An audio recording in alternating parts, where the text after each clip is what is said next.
Well, the Titans get their second win of the season as we all predicted in the snow and the cold and the wind in Cleveland, putting up 31 points of offense. That nasty Mike McCoward offense just putting up points like they do each and every week. 31 points is a thing that we all expected the Titans to do today.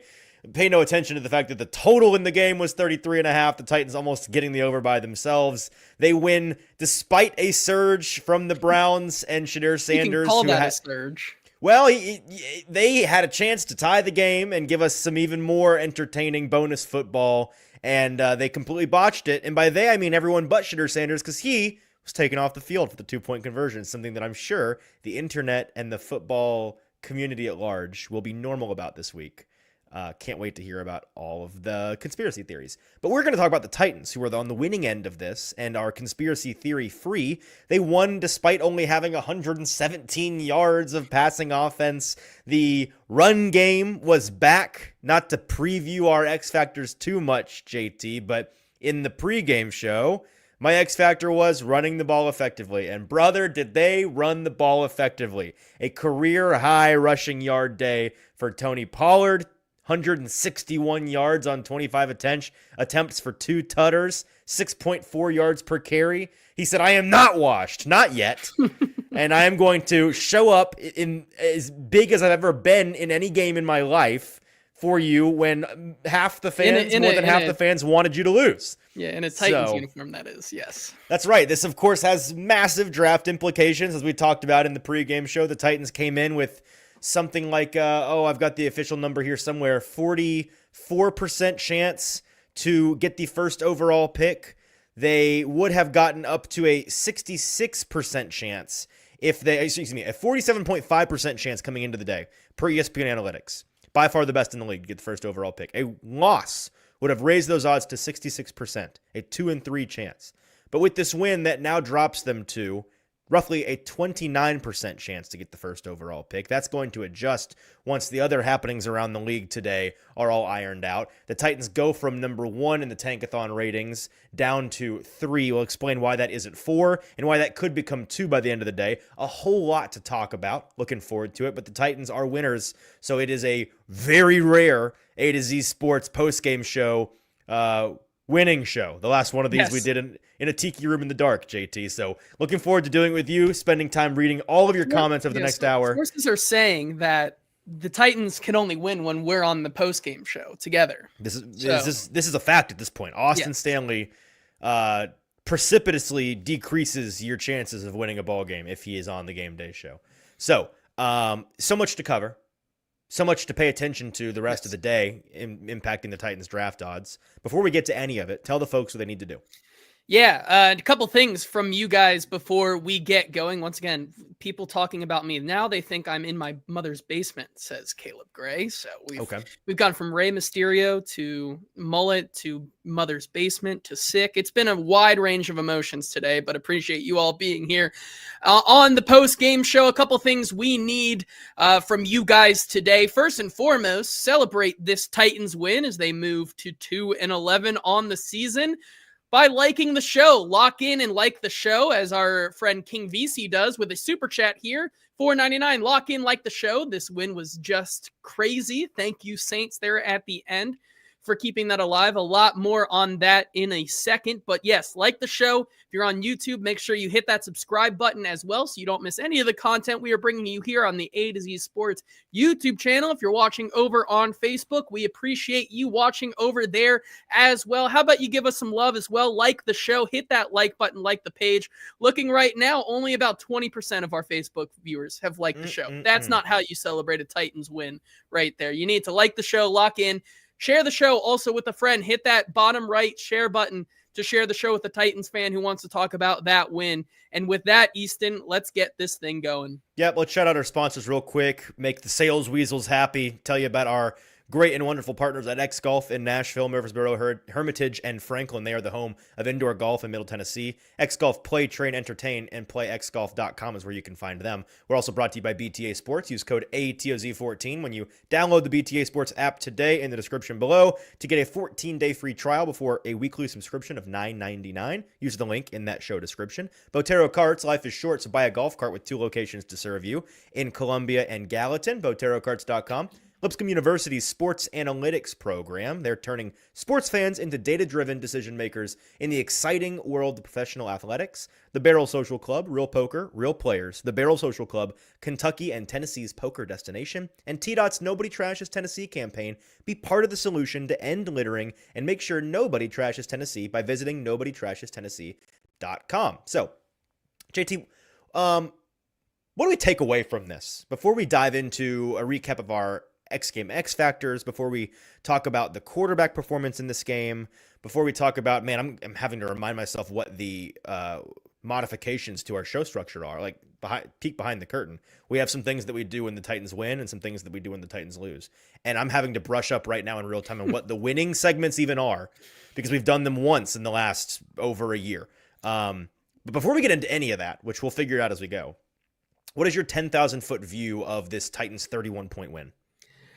I don't really know. I'm having a. So our next topic. I'm having a hard time talking about it as a win because you kind of limped out of that game, and it should have been a loss. It at least would have gone to overtime there, or could have kept the Browns in this game if they didn't make the stupidest decision I've ever seen. They tried that earlier in the game, kind of having Quinshon Judkins be right there on the Wildcat formation on the goal line. It did not work well whatsoever. They try it again. Quinshon Judkins doesn't really understand how the play is supposed to work. And so then once again, they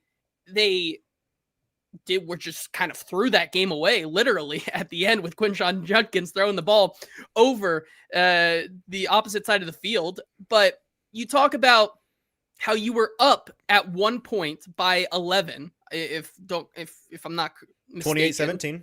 28-17. For much of the fourth quarter. For a lot of the fourth quarter.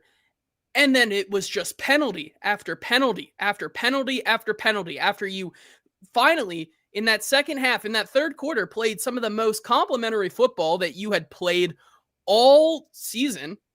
Just come out looking like that in the fourth quarter with so many penalties, kind of letting Shedeur Sanders, as we said, surge back into this game and get the Browns back in, removing all momentum on your side. Mike McCoy, like being Mike McCoward at the end there, needing to take off way more time on the clock than they did before the Browns got the ball and took it back down the field and scored.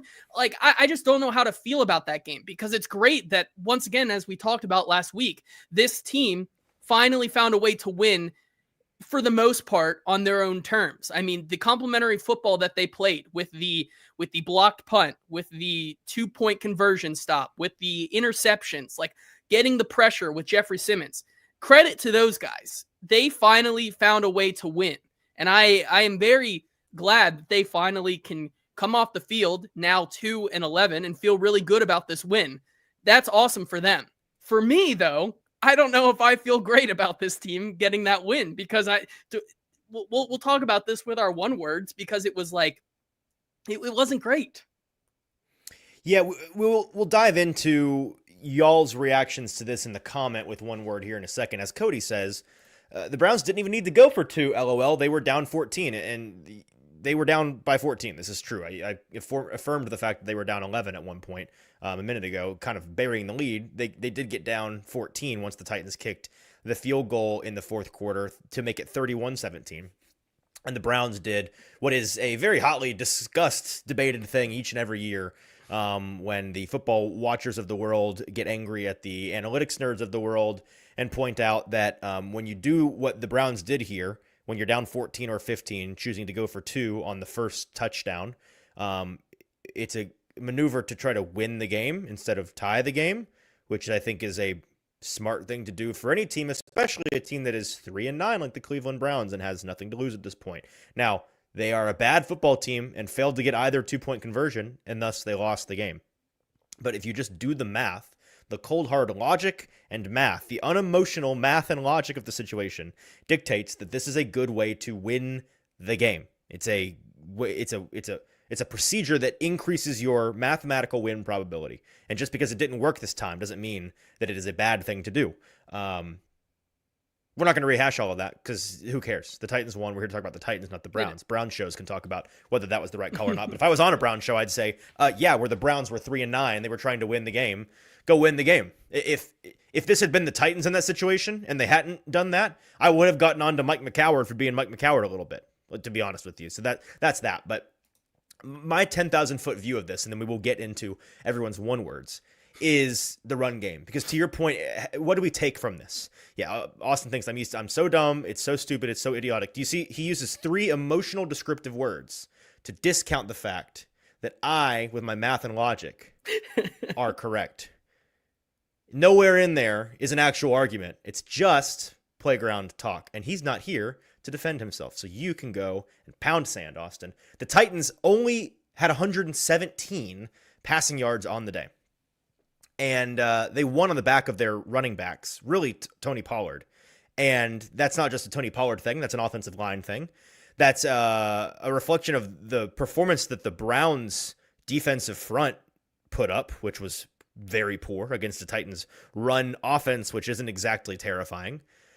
We came into this game, JT, you and I talking about how we weren't sure the Titans were going to have a way to stop Quinshon Judkins in the Browns rushing attack. And yet, when the dust settles here, we look up and Quinshon Judkins ran the ball 14 times for 26 yards, 1.9 yards per carry.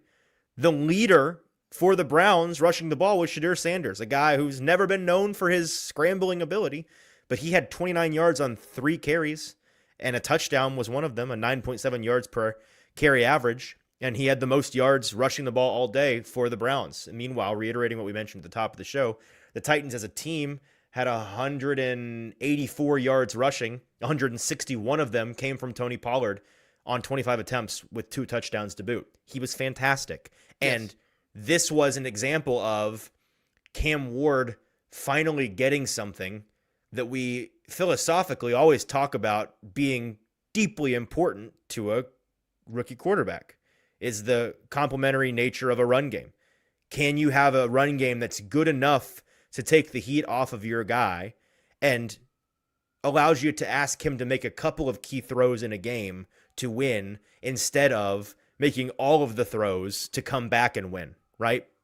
And for the vast majority of the season, that's the boat that Cam Ward has been in. Now, this is not some massive defense of Cam Ward's day. We'll talk about him in particular and the up and down nature of it.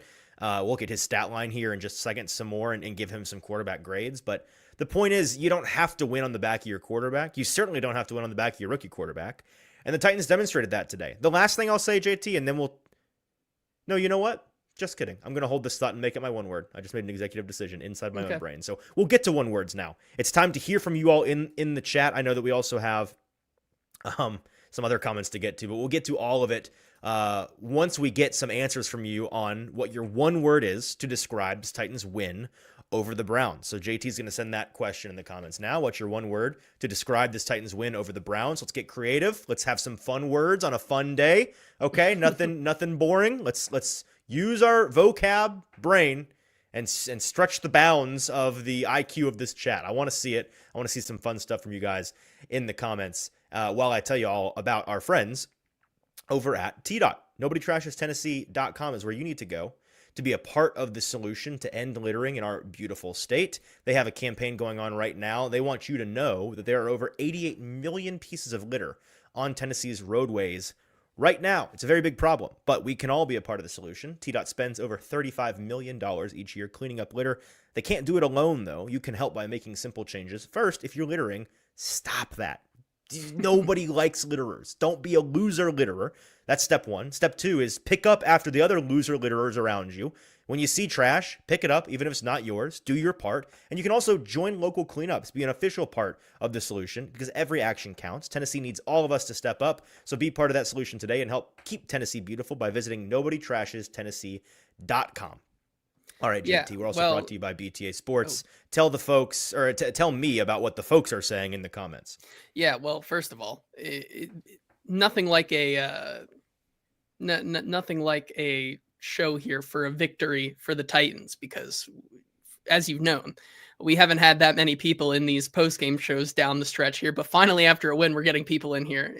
Chandler, who's this JT guy? Welcome, Chandler.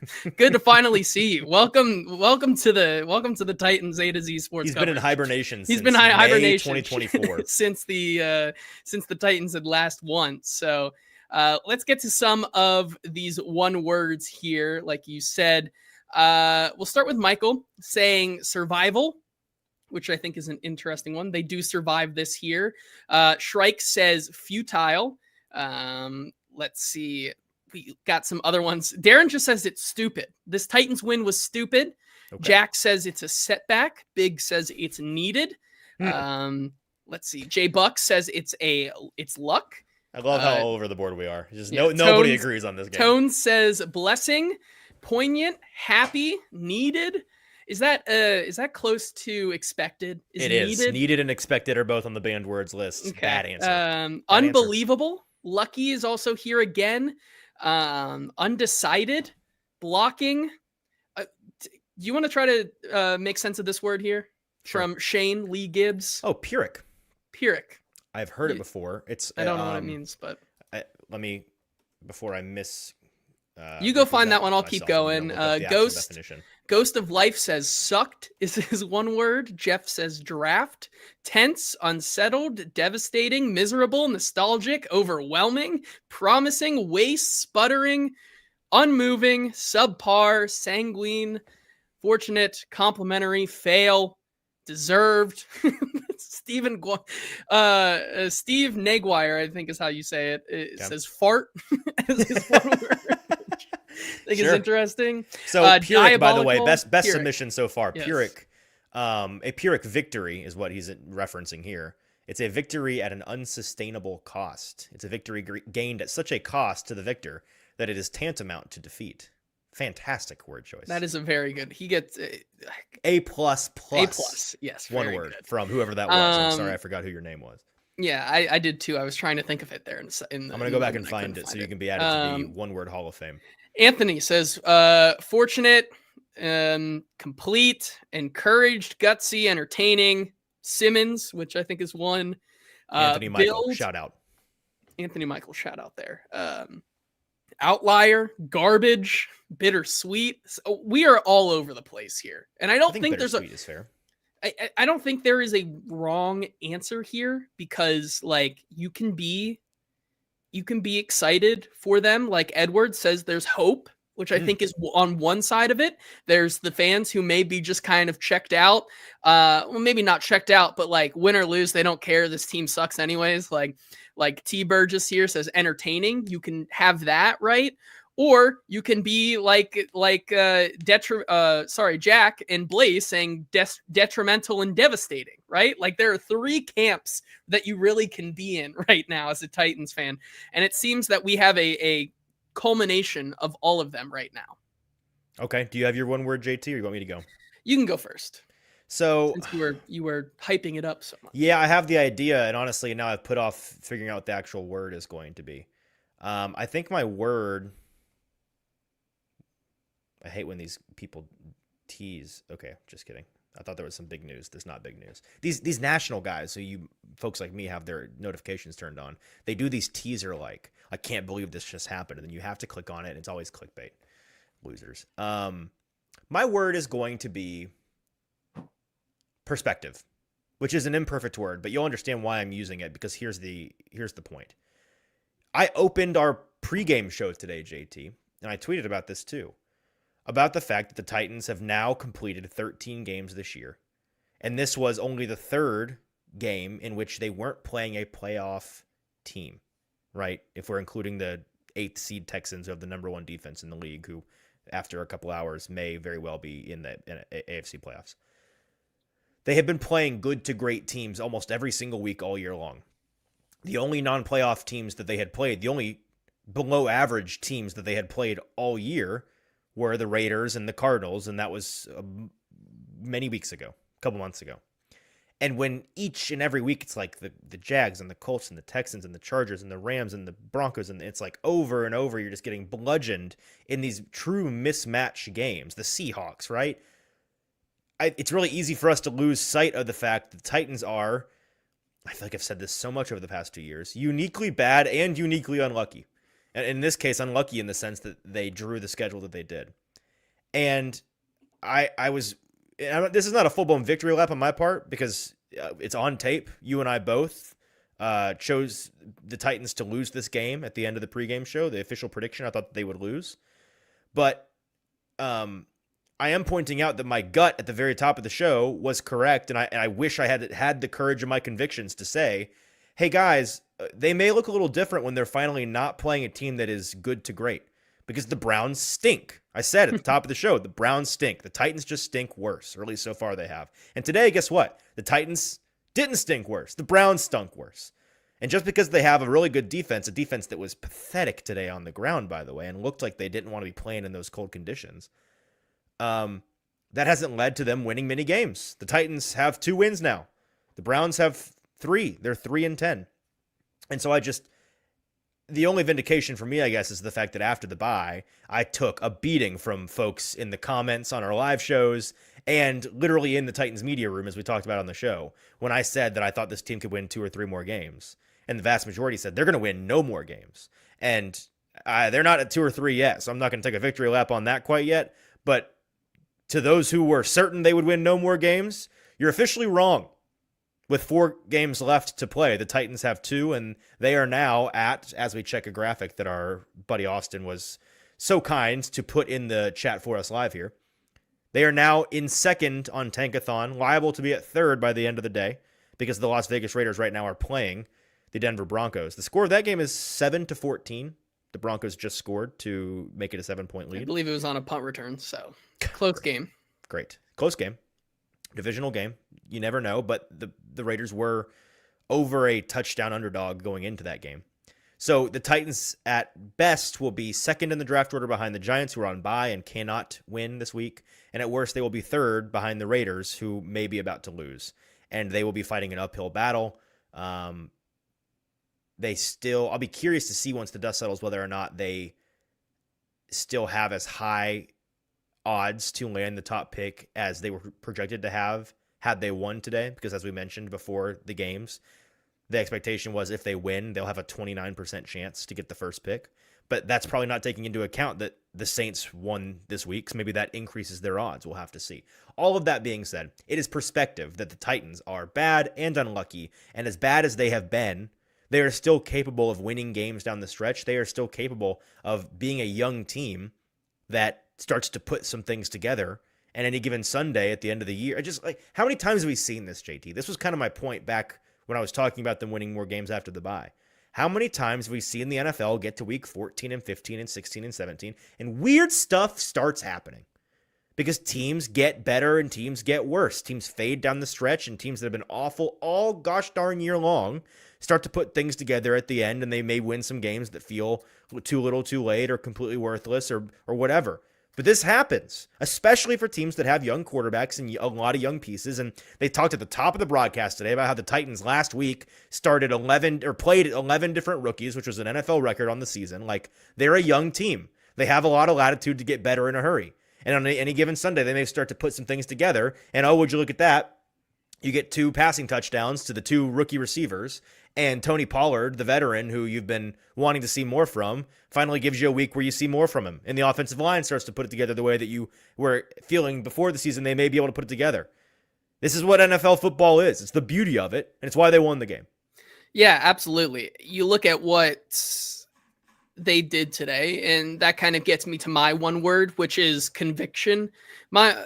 This team was very convicted in the belief that you heard from Cody Barton last week. You heard from a lot of the guys in the locker room that this is a team that can win. They believe that they can win another game. And that's what they're chasing. They've been chasing this entire time in this losing streak, another win, because they believe that they could get another win. And that's what they're chasing. And what did they do today? A week after saying that, they came out and proved themselves right. They should feel very, very good about themselves after having that big belief that, yes, we know that we are a team that can win another game. We're not going to, lose out. And they come out and they win this game, and props to them. We'll get into the nitty gritty of it all. How much was of that win is really on them? How much of it is still on the poor coaching of this team, the things that are very wrong with this team? Because it wasn't a pretty performance by any stretch of the imagination, but they played complementary football long enough to win the game. And I think that is the biggest part here. And I think it's huge for the rookies. I think it's huge for guys like Cedric Gray, who you finally see luck go their way, or a rookie on the opposite team actually coughs up a ball and makes a mistake instead of the other way around, where the Titans rookies are making mistakes. Cedric Gray, a young guy, capitalizes on that. People were asking why, Cedric Gray also recovers another fumble in the 2-point conversion. Now, he didn't go all the way again, and people were saying, why didn't he go all the way? Well, he was tired. I don't know if you saw the honest answer there seems to be that he just ran out of gas. He just ran out of gas, which is not great. But yeah, it's not great. But you look back at the afterwards. You see him on the sideline with the oxygen mask in his hand. Like, there was nothing else. There wasn't a decision. And I know Paul Kuharsky made a big thing about that. Like, why didn't you keep going? Dude just ran out of gas. He was not going to make it. Like, that was what happened. We're not saying that's okay, by the way. No, it's funny. Not okay. It's not okay. It's just funny. And it's okay now that they won the game, but it's not great for him. He's going to get reprimanded for that. Yes. You have to feel that he feels good about his performance and put it together, say, I can do this. You look at James Williams making that block punt. They finally connect on that. The first block punt since, I believe, 2012? James Williams, a second-year player. Finally, you have Cam Ward looking better in that second half than he did the first half. We came into the halftime show saying it was kind of, Shedeur Sanders looked better than Cam, but it wasn't telling the whole tale. Well, that kind of flipped on its head for a lot of the second half. Shedeur Sanders was the one that was making a lot of mistakes, and Cam Ward looked fine. It is just... The whole entire game, I think, is conviction for a lot of these guys on this team that believed this week, especially, that they were not going to lose out, that they could win another game, and they go out and they do it. So props to them. I still, when you talk about the implications of this game and how they won it and should they have won it, I don't know if I still feel great, but I'm not gonna sit here and clown on them for winning a game. They won a game. They went out and they did what they needed to do, although still playing some of that Titans, Titans brand of football we've come to know and love this season in a lot of their losses, but they go out and they win. And I think they should feel great about that. We want to talk about the drive of the game, a thing we haven't had a chance to do a whole lot this season because drives of the game don't really pertain to when you lose. They can. Sometimes a drive can lose you the game, but more often than not, it's interesting to talk about the drives that won you the game. And there are a couple of candidates as I look at the drive chart here. We're going to talk about all of that here in just a second. And JT, if you wouldn't mind going ahead and sending that question in the comments, we want to hear from you. What was the drive of the game that had the most impact on the final score of Titans-Browns? While you all are answering that, let me tell you about our friends at Botero Carts. Life is short. Buy a golf cart with our friends at Botero Carts. You can drive a new ride off of one of their two dealership locations in the Middle Tennessee area, one in Columbia and one in Gallatin. They are locally owned and operated. They're a full-service sales and rental dealership, open 7 days a week, with carts starting at just under $6,800. They offer 0% financing for 36 months with no dealer fees and no credit card fees. They've got it all for you. If you want a golf cart, maybe for Christmas, maybe this is a Christmas gift you could give a loved one or just get for yourself. Life is short. Buy a golf cart with our friends at Botero Carts. All right, JT, what was the drive that the people in the comments are attributing to this Titans win? Yeah, Ann Herndon opens us up and says the first drive of the game was the drive of the game for her. The opening drive says Scotty Moon. He agrees there. The opening drive. The drive that Stefanski decided to go for 2 for the first time, says J-Buck. So you can have a conversation about that. I refuse to do a full hashing out of that decision. We could. Today. It would be fun. Maybe this week. Today, I'm not doing it. Darren says Pollard's long run touchdown, or the long touchdown run, was Darren's drive of the game, the opening drive once again. The blocked punt drive was another big one there that turned the tide for him. Opening drive was most important drive after the Browns fumble, the very first drive. Let's see. The drive the Browns went for 2. Which one? Both of them potentially. Opener, nothing else really caught them cold, I believe is what Koff says there. Mike Peck says the drive after the Xavier Woods interception in the third quarter there. Tony Pollard's big run for a touchdown. Cletus says first opening touchdown drive of the season. The touchdown pass off of the fumble, opening drive. So a lot of we're between, I think, really 3 of them here as a majority right now. The opening drive, the Tony Pollard touchdown run, and the drive off of the fumble. I think those are all pretty strong answers, and I was tempted to go with the first drive, right? Because it started with the Chimere Dike 41-yard return, which set the tone. The Titans kind of came out and punched the Browns in the mouth, and they seemed like the better team for the majority of that first quarter, which is something we're not really used to. They convert on a couple of third downs, a 3rd and 6 and a 3rd and 10 on that drive, and they capitalized with a 14-yard passing touchdown. It was one of the more complete drives we've seen from the Titans this year. But it's not my answer. My answer is going to be that touchdown drive, short albeit. I'm going to kind of combine 2 drives because you know what? Not every drive discussion needs to be about the offense. How about the defense get some love? And as much as the defense was real up and down today, kind of lackluster at times, they did something they hadn't done the past month or so, which was turn the ball over, right? A couple of key turnovers in the second half that really blew the game open. And the first of which was that Xavier Woods interception, which he ran back for what? A 35-yard run back, set the Titans up at their own 38-yard line, and the Titans on 2 plays scored to take the lead back. A Tony Pollard 6-yard run, and then a Tony Pollard 32-yard run off the left tackle. It was a Tony Pollard drive through and through. Not only did it give them the lead for the first time since halftime to go up 21-17, but it was a demonstration to me that they have that in them. You know what I mean? Like this Titans team, a lot of this year has either been coming out slow and not being able to claw all the way back, or starting kind of hot, hanging with a team in the first half, and then eventually getting worn down and never having the gas to fight back, never having a counterpunch, never having an adjustment. And I don't know that the Titans made some big adjustment so much as they stuck to their game plan, which we'll talk about our X factors here in a second. And I'm very proud of Bo Hardegree for doing this the way that he did and kind of learning from last week's mistakes. And that's not a joke. Like credit where it's due.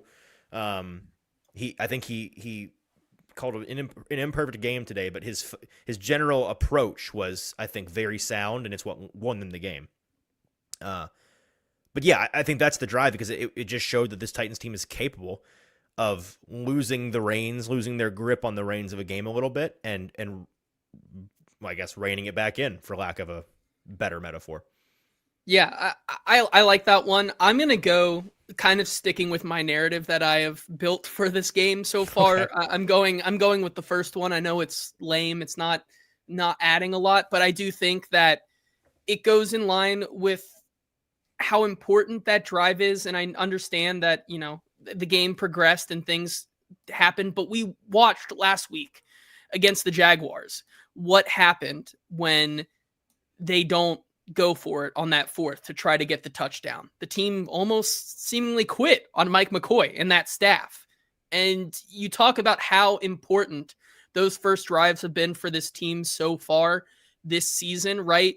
We kind of touched on it in the opening, in the halftime show, how this team continues to look better and better and play some of their best football all day.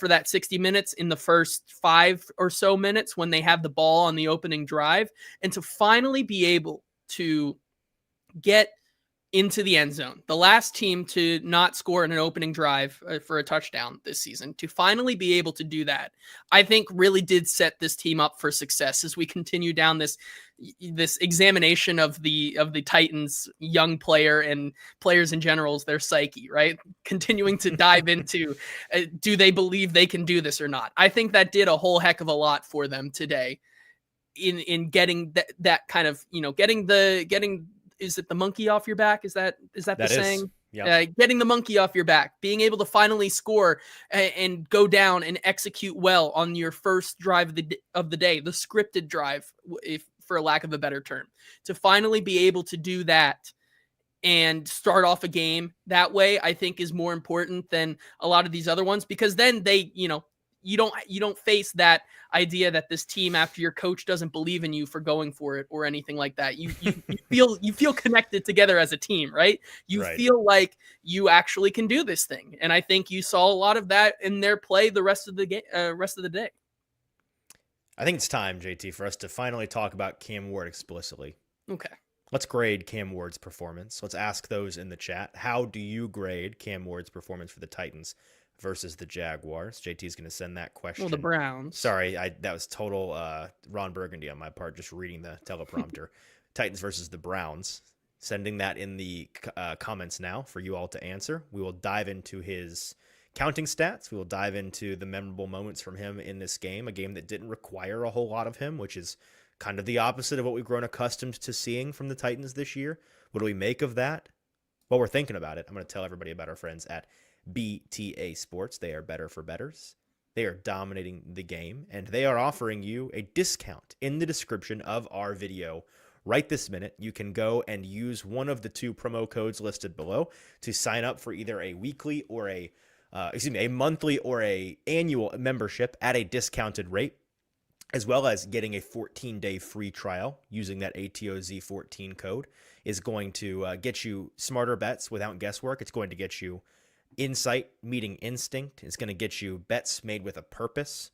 It is data decision-making dominating the game with BTA Sports. They're data-driven NFL picks, tools, projections. They're built for serious fans and smart bettors. If you want to bet smarter this season, BTA gives you the edge with machine learning models right in the palm of your hand to beat the sports books and make a whole lot of money. As I see a Josh Wiley reception out of the corner of my eye.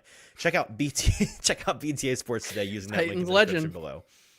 Yeah, let's look at, so Jack, who is our resident Cam Ward grade scribe, has put them in the chat here. He says, last week you guys gave Cam Ward Austin gave him an F and you gave him a D with your stupid grading system that you have to continue to explain. He wasn't the reason they lost the game.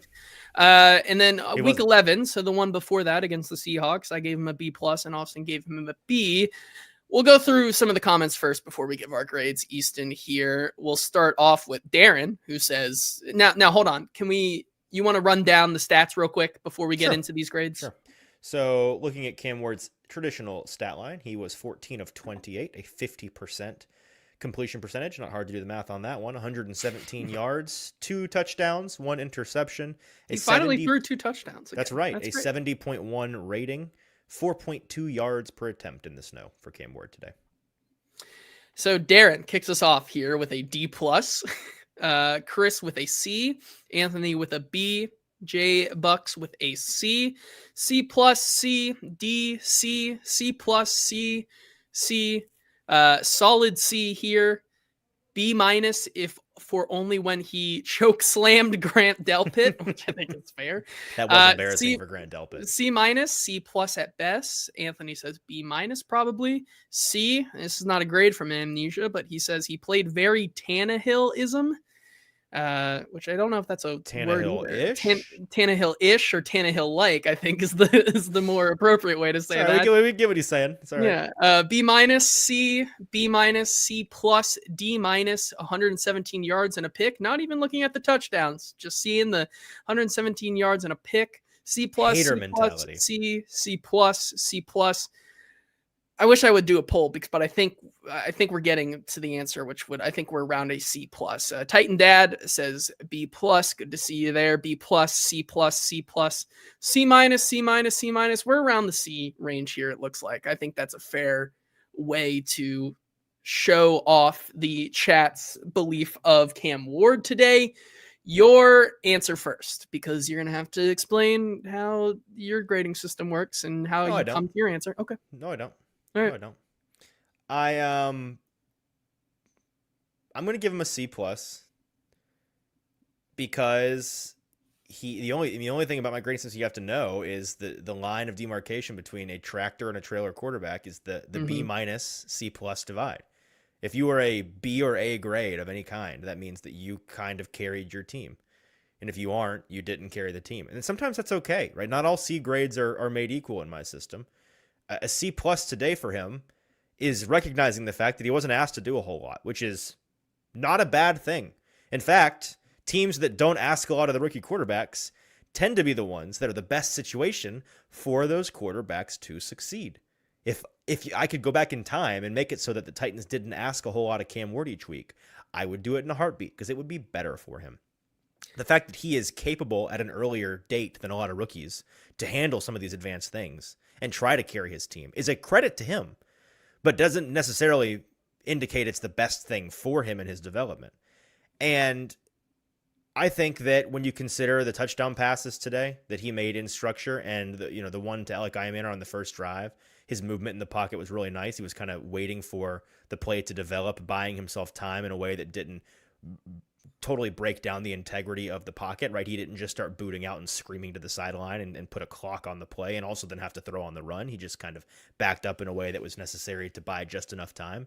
The way that he did some really nice things like that third down attempt, really the ugliest sequence of the game where the Titans complete a pass, a really nice pass to James Prochet on the sideline, but it's undone by a Mike McCoy timeout right before the play, which I don't know what that's all about. And then a J.C. Latham penalty knocks them back from a 3rd and 3 to a 3rd and 8. And on the 3rd and 8, pre-snap, Cam identifies the fact that he's about to be hot, that they're going to send a rusher that's going to be overload on the left side, and tells that to the line, tells that to his team, calls Hut, and then with a guy right in his face, throws a gorgeous ball up. I believe it was up the seam. I think Van Jefferson was in the slot there. To Van Jefferson on a go route, a quick go, puts it in his hands, and Van doesn't catch the ball, a call that he absolutely has to catch. That's high-level quarterbacking, right? That is high-level quarterbacking. He did have some misses, right? I think the Chig third down completion on the first drive was a poorly placed ball. Chig made an athletic play on that one. We have the Chimdike deep pass that could have been because he was wide open, but Cam was hot on that one as well, so it was kind of off his back foot. I don't fully blame him for that miss. It's a tough pass to make with the guys crashing in on your frame there. And then he had a pretty bad miss behind Van Jefferson across the middle of the field right after that. So there were some misses. It was an imperfect day. I do think conditions like that are going to expose the fact that he has smaller hands. Like if I'm just being 100% honest with you, I think some of those earlier season grip issues that we saw that were rather loud. I think that that kind of thing, maybe less loud, but still an impact in a game like this with the cold and the wet. But I felt like he managed it well, and they asked him to do little, and for the most part, he did a good job with what he was asked to do. It was not a big passing game plan that they executed effectively, and they leaned on the run game, and that's not Cam Ward's fault. No, not at all. I'm with you. I'm gonna give him a C just because I do think that you want to see the elevation on some of those. You talk about. I think you're exactly right that he was not asked to do a lot today, and I would liken him to the person on the class project. He's the guy today that put the animations in the PowerPoint slideshow. Didn't have to do a lot for this. Did you have experience with that? Was that your desired role? Not you seem like a PowerPoint animations guy. No, thank you. Okay. Anyways, if I can continue to talk about my greater point here, is the fact that he wasn't asked to do a lot, but when he flashed a lot. And I think that's really important. I think you look at the first drive, getting those 2 touchdowns was big, especially in a big moment, the one that Chimdike off the turnover. I would like to see him hit that Chimere Dike one. That would take it and it's very close, like CC plus. I think he played fine, and I think that's all you needed from him today. We just heard in the post game that Peter Skronsky talked about how yes, we knew we wanted to stick with the run game, and we weren't going to get off of it after it worked so well to start the game, and I think that's fair. And so he was not like we do. The subtext there is like we did last game. Right. Yeah. We're not going to get off of it when it works so well at the beginning, like we did last week. Yeah. So I think he was fine. You have to also factor in, like, it was a tough play on the interception, but like, I think he played well. He didn't do anything to really, take it over the top. And that is, maybe with that Chimere Dike pass like that, but like the opportunities were there, just kind of missed. Those are ones you have back, but it's not taking away. So CC plus, I'd probably sit in the middle there of that one. I think it was a fine performance today from him. Those are the margins we're talking about, needed. right? Yeah. I mean, because you basically say it there. If he had completed that DK deep pass, and or if they had connected on that third down seam ball to Van Jefferson, like it's we're talking about a play or two that a half an inch would change the way that we feel about that performance. And I think that when you look at it like that, it's easy to realize that what we're talking about is a fine performance if it really is that simple. And they won the game. So you mentioned, by the way, the running game, and I think that brings us to our next segment here, which is brought to you by the Barrel Social Club. And the question we're going to ask is, who had the hot hand for the Titans today versus the Browns? It is a real race between a couple of folks here. I wonder who folks are going to say. It may be a unanimous answer in the chat, but that's okay because this guy deserves some praise for what he did today. So we'll ask that question. Who had the hot hand for the Titans today against the Browns? While I tell you all about our friends at the Barrel Social Club. They are located in Kentucky, but they are not too far away. If you are in the Middle Tennessee area, go and check them out today. It's real poker. It's real players. They are Kentucky and Tennessee's poker destination. They have 12 poker tables that run tournaments and cash games 7 days a week, including No Limit Texas Hold'em and Pot Limit Omaha. Located 45 minutes north of Nashville, 15 minutes south of Bowling Green, so right in that sweet spot between those two cities. They have 16 TVs, including the biggest screen to watch the games in Franklin, Kentucky. Open daily until 4 a.m., whether you're a seasoned pro or just learning the game. Don't be intimidated. This is a great place to go and get accustomed to these table card games. There's a seat for you at the Barrel. Check them out at the barrelsocialclub.com. Yeah, let's get to the hot hand today, and of course the ones that were going to show up the most here. Darren says Tony Pollard, Billy Jones, TP, Pollard, Titans O-line. I think you could talk about them fair answer, man. Fair answer. As a whole getting the hot hand. I think that is very, very, very fair. Jack Longley saying for the sake of being different, big Jeff Simmons, I think is also a very good answer. Pollard here as well. Matthew says Myles Garrett, right? Yep. I mean, Myles Garrett, Titans, maybe the most effective thing the coaching staff did in this game, to their credit, is they were very effective in eliminating Myles Garrett from the game. Yes. Outside of one sack, he really did not impact it. Matthew, he says finally Pollard. Jamar says Pollard was cooking. Raymond says Jeff, Simmons, Gray, and Pollard. Latham killed it today, which I think is another one. There were some penalties and things like that, but I think he had a fine day. Jeff Simmons here. Let's see. Pollard. I think Pollard, offensive line, and Jeff Simmons are really the big ones. I've got a crazy stat for you here, JT. Okay.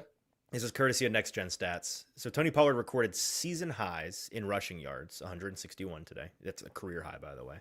Touchdowns as well, too. And rushing yards over expected, plus 59 in Week 14 against the Browns. But that's not the crazy part. Here's the crazy part. Today, Tony Pollard totaled 90 of his 161 rushing yards before contact, the most he's ever recorded in his career. Entering today, on the season, he had recorded just 83 rushing yards before contact. So he had more rushing yards before being touched in this one game than he had the rest of the season combined. That is a credit to the Titans offensive line. Yes. I absolutely agree there. And it's why I think they deserve a lot of the credit. If you're going to say Tony Pollard had the hot hand, the offensive line deserves a lot of the credit. I'm going to go with Jeff Simmons, though, because it is a tall task to, when we talk about Jeff Simmons versus Myles Garrett, it was going to be an uphill battle for Jeff Simmons to play better. And boy, did he. It wasn't like they were there, but on the field together going up against each other, because that's impossible. But Jeff Simmons looked like the more dominant player today. And once again, maybe that's back to the credit of the Titans offensive line, but given the opportunities that he had, Jeff Simmons, I think, is my hot hand today. He was a big reason why the Browns looked pretty lifeless from the last part of the second quarter into most of the second half. I mean, he was dominant today.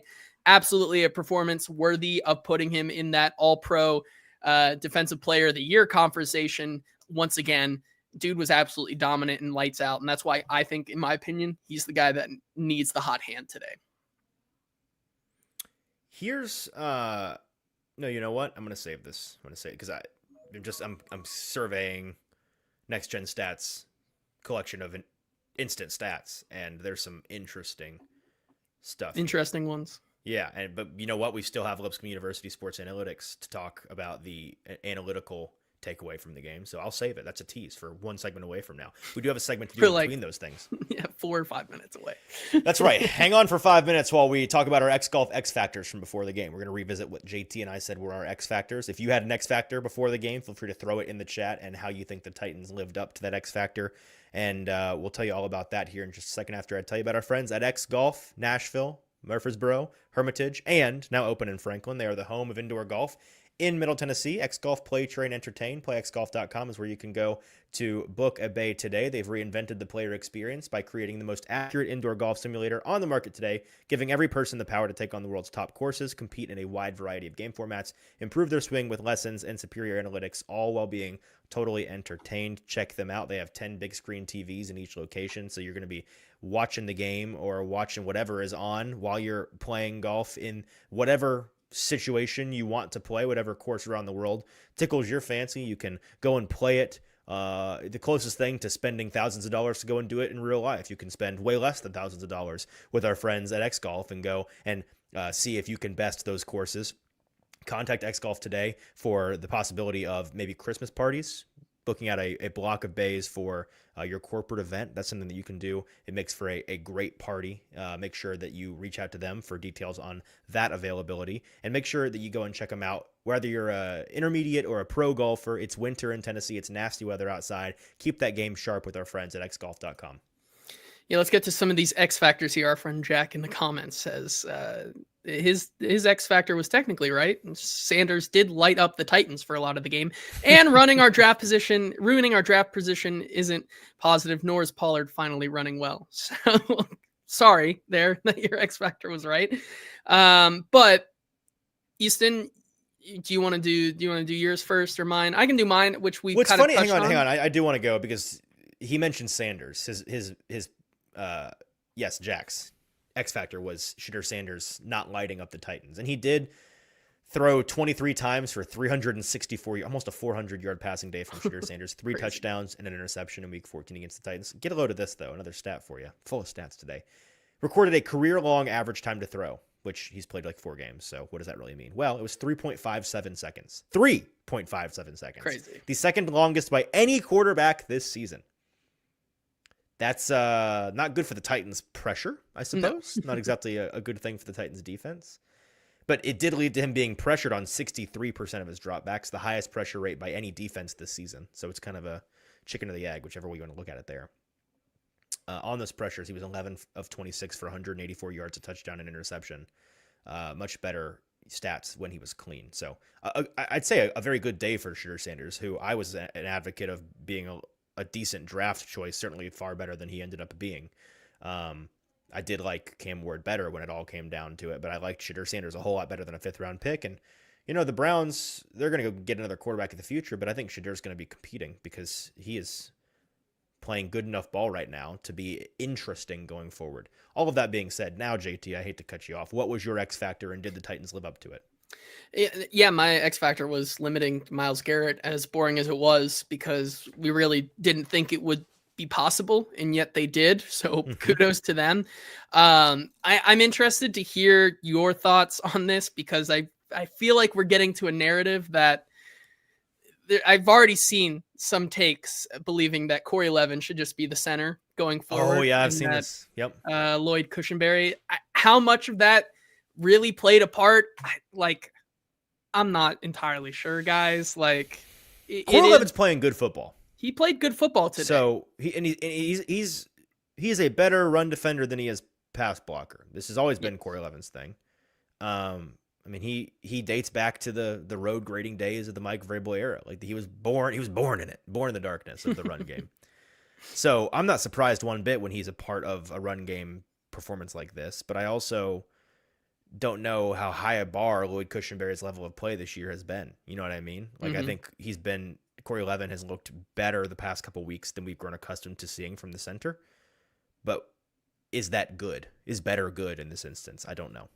Yeah, I think that is a fair one there. But nonetheless, even when Brandon Crenshaw-Dickson had to get into the game and go up against Myles Garrett. What a terrifying moment, by the way. Holy, what are we doing? I described that one as just gulp. Like, that is the... Hey, UDFA rookie, get in there and block Myles Garrett. Good luck, bud. Either way, I think that was the X factor for today, and somehow they were able to contain him long enough. I'm sure that was something they preached a lot of, and I have to give credit to Scott Fuchs and the rest of his staff that were able to get them ready for this game today. So X factor, completed. They really did impact the game today, and have to give massive props to them. A unit that has been absolutely hounded by fans and the media, like, over the last couple of weeks.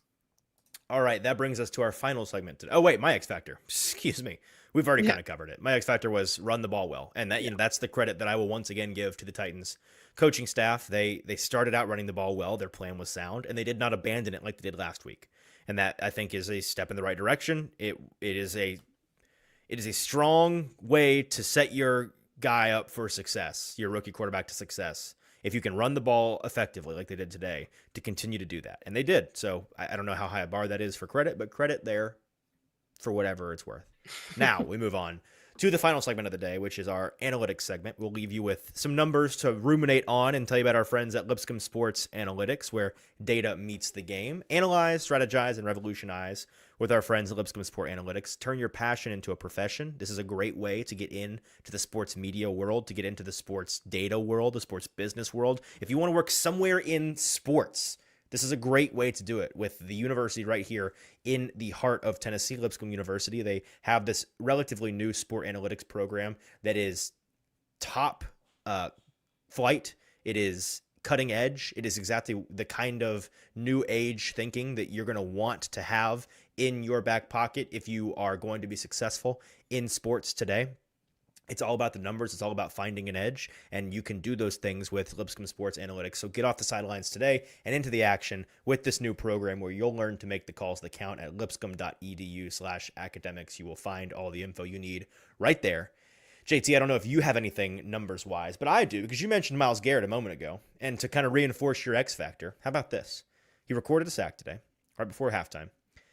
That gives him a league-leading 20 sacks on the season. But he recorded just one pressure across 24 pass rushes. A 4.2% pressure rate in Week 14 is tied for his lowest in a game this season, matching one pressure on 24 pass rushes in Week 7 against the Dolphins. So dare I say, Dan Moore plus Brandon Crenshaw-Dickson plus Oli Udoh, with the power of friendship, bested Myles Garrett today. Yes, it really did, and have to give props there. Mine of the day, if you want to bring these back up, let's talk about, because this is going to be a huge thing the rest of the week and through the rest of the entirety of the season, because we have people like Ghost Rider who are going to be in the chat and in the conversation, who says, hope everyone enjoyed today's win. They just lost the first pick. That's not necessarily true. There is still the possibility of the Titans having the first overall pick, but it is going to be a little harder as we look here. The Giants now own the rights to the first overall pick, another team that already has a quarterback. Las Vegas is currently losing still, I believe now 17-7, maybe 14-7. Okay. So they are looking like they're heading to a loss. Easton, do you still have those? Still 14-7. That's all right. Still 14-7? It's halftime. There's plenty of football left. Right. Don't count do you still have that? Do you still have the percentages of, with today's loss, what that moved them to? Before the game, I don't know what the updated ones are, and we'll have those, I'm assuming, Monday. But before the game, the Titans, with a win, were going to drop to roughly a 29% chance to get the first overall pick. So maybe that's more than you'd expect to hear, considering the fact they know. And maybe especially with the Saints winning, which wasn't, I feel like, built into that either. Agreed. Also. I think that will probably increase their odds. It really is just, what are the odds of the Titans not winning again, which the Titans play the Saints, so we'll see. Yes. And combining those odds with the odds of the Giants winning at least one more game and probably the Raiders winning at least one more game. Yeah. So that is my stat of the day. A quick little update Got a month left for the people who wanted to see that. And with that, I think we're done. We are done. A lot of written content coming to AtoZSports.com over the next 72 hours. A whole lot to talk about. A lot of video content from Buck Rising, I'm sure, already out there on Twitter.com, X.com. So go and check out what I'm sure is a raucous environment in the Titans locker room right as we speak. I already saw Paul Karski tweeting a video of him talking to Cedric Gray about that 2-point return that he ran out of gas on. So I'm sure that was really positive. A lot to cover, and we'll do it all here. I think Jeffrey Simmons is going to do everything he possibly can to just be a game wrecker, knowing that Myles Garrett is on the other sideline, and everybody's expecting Myles Garrett to be that walking gold jacket Hall of Famer who is on the brink of breaking Michael Strahan, TJ Watt's sack record for most sacks in a season. He could do it on Sunday against Cam Ward and the Titans by himself. But I think my prediction, Jeffrey Simmons has more combined sacks and tackles for losses than Myles Garrett on Sunday. Wow. Jeffrey Simmons walks away being the more impactful defensive player than Myles Garrett, because I think Jeff is going to be on his P's and Q's. He is going to be doing it all, and he's going to be showing out. So that's my prediction.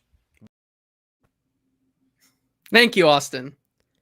Could not wait. I don't know anybody that loves a victory lap more than Austin Stanley. He jumped into the stream, something he wasn't invited to do, and uploaded that video and then put it up and cut me off at the end of the show. Another thing that he wasn't invited to do, just so that he can, I don't know, feel good about himself.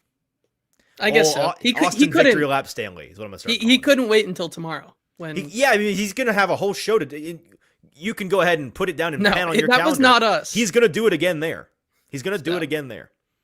All right. I had half a mind to turn that off and kick him out and end the show, but now we'll end the show. So there you go. Austin was right about that. Congrats to Austin. Everybody send Austin a cookie. We'll be back, Austin and JT tomorrow morning? I believe so. Austin and JT unless it's a mystery Zach or a mystery third option. I don't think so. I think it's going to be you. So maybe Ryan will victory lap again. Yeah, maybe Ryan will take over the show and make it an entire show about how Notre Dame was wronged, and that's everything. Who knows? It'd be a good show. Whatever the deal is, check out the written content at AtoZSports.com and keep it locked to your AtoZSports YouTube for our video content coming later. Buck Rising on primetime here in a couple of hours. I'm Easton. He's JT. Enjoy the rest of your Victory Sunday.